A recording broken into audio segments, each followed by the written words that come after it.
go to Home Depot now, it is just totally gone. It's like It collapsed. Look to the left.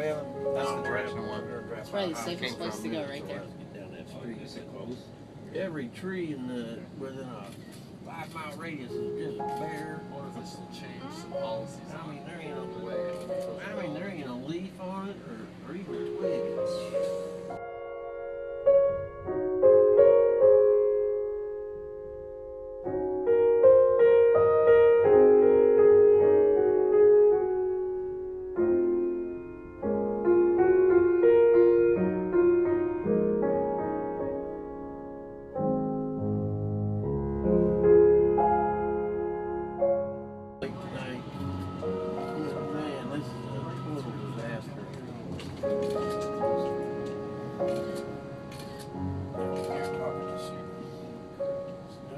People coming up and down the drive, just main streets to get them again. Cars everywhere. Everywhere. That's collapse on the car. Well, I haven't really seen anybody looking for anything.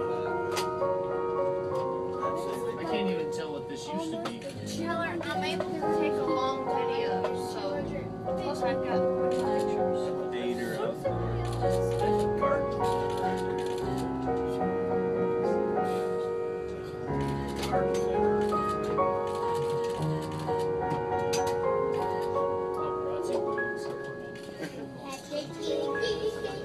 Wow, it's got a little blue car over there.